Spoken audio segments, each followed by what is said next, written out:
Bonjour et très heureux de vous retrouver. Alors avant toute chose, on voudrait, au nom de toute la rédaction, vous remercier pour votre fidélité car nous avons franchi le mois dernier la barre des 31 000 abonnés.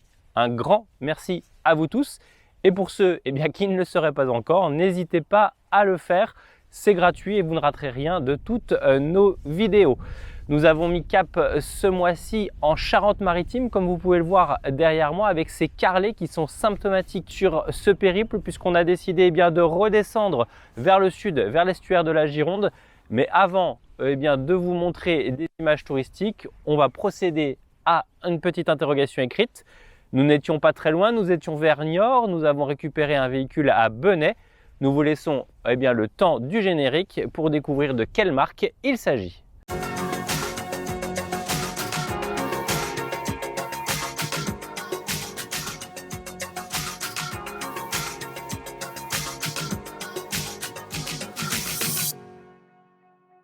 La collection 2025 commence pour Camping Car Magazine avec la marque Fleurette qui a eu la gentillesse de nous prêter en exclusivité une de ses grandes nouveautés, puisque le véhicule à côté de moi inaugure une nouvelle gamme dans le catalogue. On connaissait la série Migrateur, des profilés compacts, la série Magister, des profilés un peu plus longs avec 1 litre pavillon. Il y avait évidemment les intégraux Discover. Désormais, on a une gamme qui se veut intermédiaire entre les Magister et les Discover avec cette série baptisée Elister. Alors plusieurs choses sont à souligner avec cette série inédite, notamment évidemment le porteur Mercedes, comme cela peut être facilement visible juste à côté de moi, avec cette belle calandre sur laquelle trône l'étoile du constructeur allemand. C'est une grande première pour Fleurette qui donc a décidé d'aller vers cet utilitaire considéré sur le marché du camping-car comme premium, et c'est justement sur ce secteur un petit peu haut de gamme que Fleurette souhaite positionner ses véhicules. Alors ce qu'il faut savoir sur cette gamme Elister, c'est qu'ils seront deux modèles pour l'occasion, le LM à côté de nous avec un lit central et le LJG avec des lits jumeaux, car il faut répondre à la clientèle Fleurette qui est friande de ce genre de couchage, mais également plus globalement au marché français qui s'ouvre de plus en plus à ce type de lit indépendant. D'un point de vue véhicule, pour en revenir au modèle de l'essai, donc c'est le LM. Il affiche une longueur de 7,29 m, une largeur de 2,23 m au niveau des roues, mais 2,30 m en partie supérieure. Le véhicule est légèrement évasé pour offrir le maximum d'espace.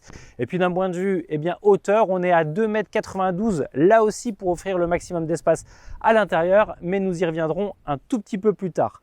Alors d'un point de vue design, évidemment Fleurette a dû retravailler complètement ses bases en créant un véhicule complètement neuf. Nouvelle casquette de profilé, beaucoup plus bombée, plus arrondie pour offrir là aussi une bouille assez sympathique à ce véhicule. Et puis évidemment au niveau de la carrosserie, là aussi on notera des changements non pas de conception mais de design. Le style, il en est clairement question sur cette gamme Elister pour évidemment afficher une identité propre sur cette série exclusive à Fleurette. On remarquera donc ces petits rappels d'étoiles. Alors pour les connaisseurs, ça rappelle un tout petit peu l'univers de la Formule 1 ou en tout cas du sport automobile avec Mercedes AMG, la branche sportive du constructeur allemand.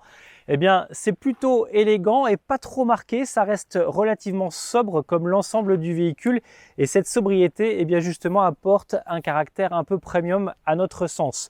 D'un point de vue panneau arrière, là aussi Fleurette a conçu une nouvelle face complètement inédite avec un nouveau moule. Nous, personnellement, on apprécie ces différences au niveau des lignes pour lui donner un petit peu de relief. Et puis en partie basse, évidemment, soulignons l'élégance de ce bandeau noir sur lesquels sont apposés les feux de signalisation et notamment les clignotants séquentiels, s'il vous plaît, le petit côté premium en plus. Mais pour préserver cette face arrière, attention tout de même dans vos manœuvres. D'une part, le véhicule a un rayon de braquage qui n'est pas très court, bien au contraire. Et puis le porte-à-faux, 2,20 m tout de même, donc méfiance. On termine avec l'extérieur de ce véhicule, juste pour vous souligner que les baies affleurantes avec cadre noir, là aussi apportent une certaine modernité, au même titre que la petite lampe extérieure à LED moderne dans ses formes et le choix des teintes. Et puis au-dessus de la porte, on soulignera évidemment cette baie qui intrigue et la transition est toute trouvée pour passer à l'intérieur du véhicule. Cette baie intriguait depuis l'extérieur, mais rapidement on prend conscience à bord du véhicule que ça a une réelle utilité, d'une part pour le salon, mais ça on y viendra un petit peu plus tard, mais surtout pour le lit de pavillon, car effectivement cet hélister serait doté d'un lit de pavillon de série pour coller au plus près des intégraux avec leur lit de cabine. Pour abaisser le couchage, rien de plus simple, il suffit juste d'enlever les dossiers d'assises du salon pour pouvoir permettre au lit de descendre au plus bas. Une fois mis en place, on dispose d'un couchage de 118 cm de largeur par 200 cm de longueur, un tirant d'air maxi de 82 cm. En revanche, vu qu'il est pourvu d'un système électrique et puis de petites sangles sur le côté, il est possible de mettre le lit de pavillon à la hauteur souhaitée. Et puis pour les occupants, indéniablement, on profite donc de cette vue sur l'extérieur grâce à cette baie de 18 cm de hauteur, 90 cm de longueur, qui dispose évidemment d'un store occultant pour se cacher de la lumière lorsque l'on dort. Et si ça ne vous suffit pas encore d'un point de vue vision et luminosité, Fleurette y a pensé sur la partie avant à doter l'hélister d'un skyroof. Malheureusement, il est fixe. Il faut savoir que la luminosité à bord des hélisters a clairement son importance et que Fleurette a souhaité le travailler minutieusement, d'une part pour mettre en valeur le mobilier. C'est une identité forte du constructeur qui dispose de son propre atelier ébénisterie, mais aussi d'avoir à l'étape un sentiment de confort et de donner un aspect agréable au poste salon notamment.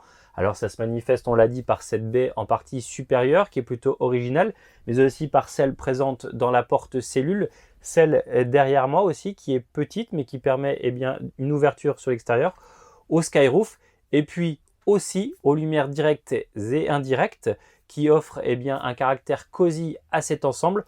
En plus, on a ce petit bouton, c'est un variateur qui permet de faire évoluer la luminosité comme on l'entend, et ça c'est plutôt bien vu. Pour la partie dinette, Fleurette est partie de la tendance forte du marché avec un salon face-face, des assises donc en vis-à-vis, une beaucoup plus longue sur la partie gauche du véhicule que celle qui lui fait face, mais ça c'est volontaire afin de permettre l'accès à la porte de la cellule.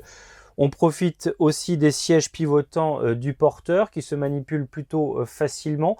Et puis une grande table avec un plateau de 90 cm par 90 cm, un format carré, rabattable tout de même par moitié afin de faciliter la circulation sur ce poste.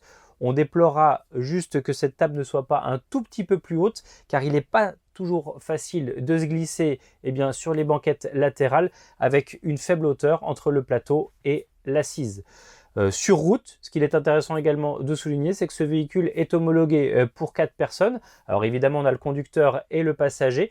Et puis en partie arrière, on aura un passager qui sera face à la route en remontant tout simplement l'assise dissimulée sous le sofa. Et de l'autre côté, en revanche, il sera dos à la route, mais profitera tout de même d'une vue sur l'extérieur grâce à la baie.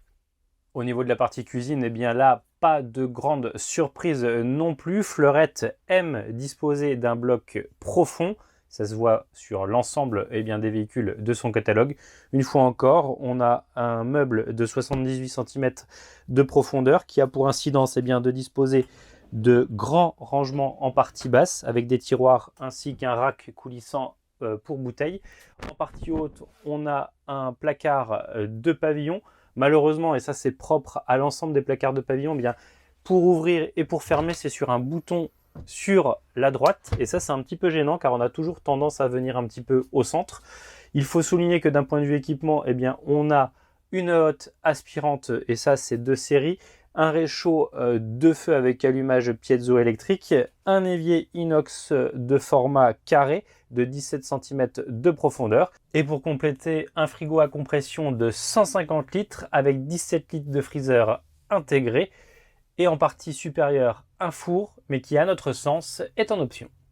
On le disait en introduction de ce Super SS, cette Elister porte l'appellation de LM. Alors chez Fleurette, LM ça signifie ligne milieu, autrement dit lit central, et on dispose bien sûr ce modèle d'un matelas de 150 cm de largeur par 188 cm de longueur. Ce qu'il est intéressant de souligner, c'est qu'on a un passage en pied de 28 cm à minima avec des marches sur le côté.